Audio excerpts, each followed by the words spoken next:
पहले ही साल में almost we were able to generate almost 1 crore 1.5 crore का बिजनेस। क्या फीलिंग थी उस वक्त, क्योंकि 10-12 हज़ार का जॉब और उसके बाद और इतने सालों का स्ट्रगल, एक बार फेलियर भी हो चुका है। तो वो ऐसा था कि यू कैन नॉट बिलीव कि ऐसा भी हो सकता है, बट ये है कि ये समझ गया था कि जो भी अगर करना है उसके लिए बहुत मेहनत करनी पड़ेगी। इतना हम अगर देखते या सोचते हैं इतना इजीली नहीं होगा, because day to day life struggling है। और हम मंथ ऑन मंथ सोच के 6 महीने साल भर वो जो प्रोग्रेस है वो धीरे धीरे हम बढ़ा के ही उसको अच्छे से बड़ा कर सकते हैं।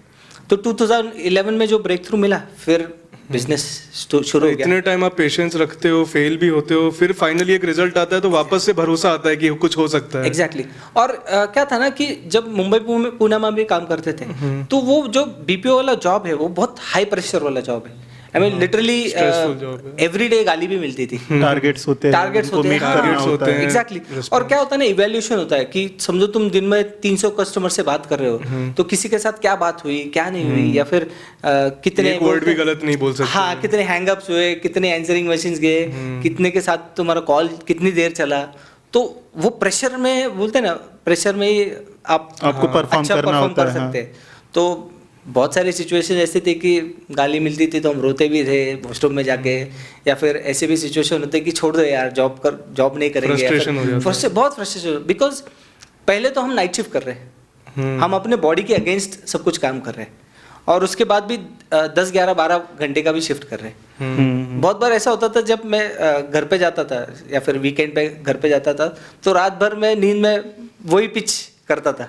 वो सपने में आने लगता है, वो जो है वो वापस रिपीट करता था। घर वाले बोल रहे तू रात को भी काम करता है, इधर आता है, इधर भी तुम रात भर तो काम ही कर रहा है, ऐसा लग रहा है। क्योंकि वही बात कर, ब्रेन की आदत हो जाती है। क्योंकि एक स्क्रिप्ट होता है ना, वो स्क्रिप्ट आपको 300 बार दिन में रिपीट करना है तो याद ही हो जाता है। हाँ, तो याद ही हो जाता है। आपका माइंड इतना ट्यून हो जाता है कि आप नींद में भी वही बात करने लगते हो। तो ये सारा हो गया, 2011 की बात है। उसके बाद फिर लाइफ धीरे धीरे सेटल होने लगी। फिर 2012 में शादी भी हो गई। शादी थोड़ी जल्दी हुई, बट हाँ 2012 में आई थिंक 24-25 आई बस, हाँ तब शादी हुई। फिर हम सोचते हैं कि एक स्टेबिलिटी चाहिए लाइफ में, फिर हम इन्वेस्टमेंट्स वगैरह सब कुछ बारे में सोचने लगते हैं। तो वहाँ से स्टॉक मार्केट की शुरुआत हुई। ओके। जब 2012-13 से इन्वेस्टमेंट शुरू किया, एक बार बिजनेस किया, फिर एक कैपिटल इकट्ठा हो गया। हाँ, इन्वेस्टमेंट अब कहाँ पे एग्जैक्टली। जब फर्स्ट ईयर में 1.5 करोड़ का हम बिजनेस जनरेट करते तो ऑब्वियसली एक अच्छा खासा प्रॉफिट भी होता है। और ये एक एडवांटेज था कि हमने बिजनेस ज़्यादा ग्रो नहीं किया या फिर बड़े ऑफिस या बड़ी चीज़ों के पीछे हम लगे नहीं। हाँ, खर्चा नहीं किया। हम यही सीखते रहे कि थोड़ा निम्बल रह के धीरे धीरे वो बिजनेस को बढ़ाएंगे, जितना पैसा बचा सकते हैं। एग्जैक्टली। तो वो बिजनेस बढ़ते बढ़ते हमने 2015 तक पार्टनर्स के साथ 2015 तक we went to 100 seats, 100 seat तक हमारा काम चला गया था। और 2012-13 से मैंने इन्वेस्टमेंट म्यूचुअल फंड में इन्वेस्टमेंट शुरू कर दिया था। अच्छा, स्टॉक मार्केट में भी नहीं तब? स्टॉक मार्केट, हाँ, सिर्फ म्यूचुअल फंड्स में करते थे। स्टॉक मार्केट की थोड़ी आइडिया थी, बट ये थोड़ा डायरेक्ट करने में डर लगता। वो महाराष्ट्रियन या फिर हमारे कम्युनिटी में ऐसा होता है कि स्टॉक मार्केट में अगर तुम कुछ कर रहे हो यानी तुम जुआ खेल रहे हो, तो घर वाले तो गाली देते या फिर गैम्बलिंग ही समझते थे कि ये तो गैम्बलर है, इसके पीछे मत लगना। इतना बहुत बुरी तरह मानते थे, अभी भी मानते हैं। बट अभी थोड़ा देखते कि हाँ सक्सेसफुल भी हो रहे लोग, तो उसके बाद अब थोड़ी सोच चेंज हो रही है, अवेयरनेस आ रही है। एग्जैक्टली। तो म्यूचुअल फंड में इन्वेस्टमेंट के बाद फिर जैसे हमारा अकाउंट लिंक होता है ब्रोकर्स के साथ या फिर कोई बैंक के साथ आपका अकाउंट लिंक होता है। तो 2015 में बैंक से कॉल है कि सर आपका पोर्टफोलियो तो अच्छा है, सब कुछ आप अच्छे से कर रहे हैं, तो आपके हमको ये भी दिख रहा है कि आपके पास बैलेंस भी है या फिर हाँ समझ गए। हाँ, तो फिर आप एक काम करो कि हम आपको एक ब्रोकर अकाउंट ओपन करके देंगे।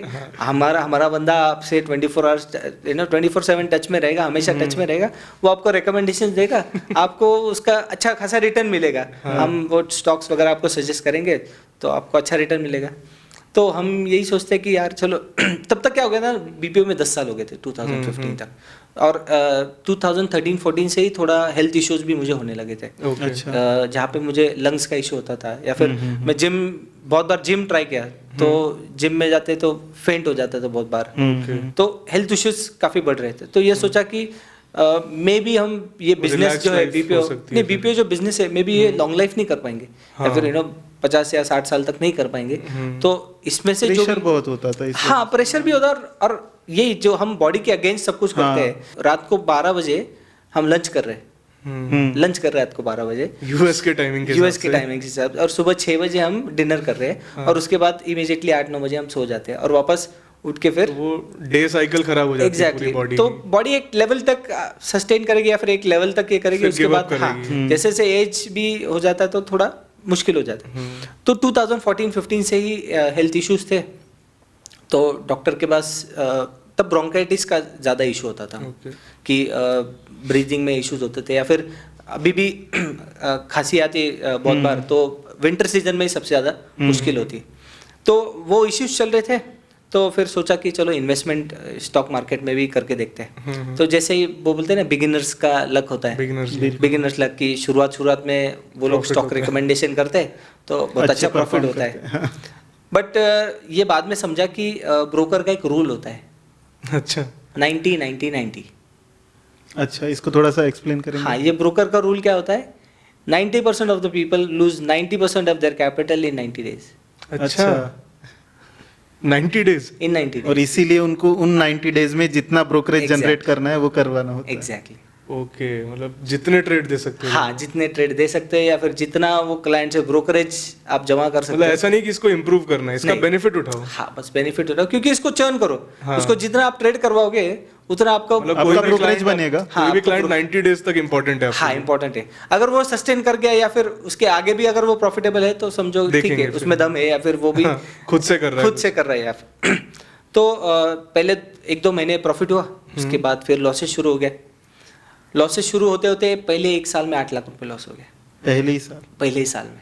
बिकॉज आदत लग जाती कि इमीडिएटली अरे यार यहाँ पे तो बहुत अच्छा पैसा दिख रहा है। इमीडिएटली अगर आपको एक दिन में 25,000 रुपए मिल FOMO होने लगता है। गए, एक दिन में 10-15,000 या 20,000 इमीडिएटली मिलते हैं। यहाँ पे आप महीना भर काम करो तो 1-2 लाख रुपए आपको मुश्किल से मिलते हैं, और यहाँ पे तुम देखो तो यार दिन का 10-20। आदमी कैलकुलेशन क्या करता है, अरे दिन का 10,000 है, महीने का कितना, महीने का कितने, साल का कितना। और क्या होता है ना, आप ऑलरेडी एक बिजनेस सक्सेसफुल कर चुके हो। हाँ, तो एक कॉन्फिडेंस भी हाँ, होता तो है। कॉन्फिडेंस अरे ये कर सकते हो तो ये तो और कर सकते हो, बिकॉज ये तो सिर्फ कॉल देता है, मेरे को इतना पैसा मिलता है। इसमें तो कुछ एफर्ट भी नहीं हाँ, लगाया इसमें तो कुछ एफर्ट भी, यहाँ पे तो हम 10-12 घंटा स्लॉग करते हैं, उसके बाद भी उतना श्योरिटी नहीं होता कि डे बाय डे आपको उतना रेवेन्यू जनरेट होगा। तो सोचा कि नहीं यार, ये तो मैजिक वॉन्ड है इसके पीछे लगना जरूरी है या फिर इसके पीछे करना जरूरी, बिकॉज म्यूचुअल फंड में भी प्रॉफिट हो रहा था। हाँ, क्योंकि मोदी जी आने के बाद मार्केट में चेंजेस आए, मार्केट ग्रो भी हुआ अच्छे से और बहुत अच्छे रिटर्न्स भी मिलने लगे, म्यूचुअल फंड्स पे भी रिटर्न मिलने लगे थे। तो सोचा कि हाँ, ये तो इससे ही लिंक है, यही स्टॉक्स उसमें भी होते हैं पोर्टफोलियो में भी, तो ट्राई करके देखेंगे, बट हुआ नहीं। फिर उन्होंने सजेस्ट किया कि सर आप ठीक है, आपको एक्चुअली टाइम नहीं देते यार, हम आपको बहुत बार कॉल्स देते हैं, बट क्या होता है आप सोए रहते हैं या फिर मिस हो जाते हैं, जब राइट टाइम एंट्री का होता तब होता नहीं है। तो एक काम करो, बोले रोज हम आपको 1-2 घंटा आप ये करो, हम आपको FNO का ये करवाएंगे। बोला ये FNO क्या होता है? बोले सर ये FNO उससे भी फास्ट होता है या फिर उससे भी अच्छे पैसे मिल सकते हैं। मैं बोला ठीक है, FNO भी ट्राई करके देखते हैं। तो जो पहले साल में जो लॉस हुआ था 8 लाख रुपए, वो 8 लाख रुपए सिर्फ FNO के वजह से हुआ था। स्टॉक से ज्यादा लॉस नहीं होता, कुछ 44,000 कैश में जनरली नहीं होता है, कैश में जनरली होता है, बिकॉज इतना डीके नहीं होता है। और वो टाइम पे क्या हुआ, बाद में मुझे रियलाइज हुआ 2-3 साल 1-2 साल बाद रियलाइज हुआ कि जो मेजॉरिटी में लॉस कर रहा था या फिर FNO में पहले साल में या 2 साल में लॉस कर रहा था, मेजॉरिटी तो वो ट्रांजैक्शन चार्जेस या फिर ब्रोकरेज में था। आपको बिलीव नहीं होगा, वो टाइम पे एक लॉट का कॉस्ट था 100 रुपीज। अरे बाप रे, एक लॉट में ये नहीं बोल रहा, एक ऑर्डर जैसे हम जेरोदा पे आज 20 रुपए पर ऑर्डर लगाए तो 1,000 रुपए। हाँ, 10 लॉट लगाए तो 1,000 रुपए बाय और 1,000 रुपए सेल। अरे, और 2,000 रुपए शायद GST या कुछ वो तो टैक्स सब वगैरह कुछ, लगता हाँ ही वो तो होगा सब कुछ है एडिशनल। तो मैंने बाद में देखा कि यार अपना लॉस एक्चुअली 1 लाख रुपए है, बट चार्जेस तो 5 लाख रुपए फिर मैंने 2017-18 में ब्रोकर चेंज कर दिया और लॉस हो गया था, तो अपना एक मेल ईगो होता है कि नहीं यार ये लॉस है, रिकवर करूंगा, तो रिकवर करना, बिकॉज हमारा बिजनेस तो सक्सेसफुली चल रहा है, तो ये भी तो कर सकते हैं। टैलेंटेड तो मैं हूँ ही, टैलेंटेड तो है ही कि हाँ यार कुछ ना कुछ तो अच्छा कर ही सकते हैं। और हेल्थ इश्यूज की वजह से ये भी था कि कुछ alternate source of income desperately चाहिए हाँ कि जो बस थोड़ा रिलैक्स्ड हो उसके मुकाबले। एग्जैक्टली उस पर रिलाई ना हो 100%, हाँ कुछ अलग भी रेवेन्यू जनरेट होते रहे। राइट तो 17 में भी लॉस हुआ, 18 में भी लॉस हुआ, 19 में भी लॉस हुआ, ओके। और 19 तक ऐसा हो गया कि लॉस 40 lakhs तक चला गया।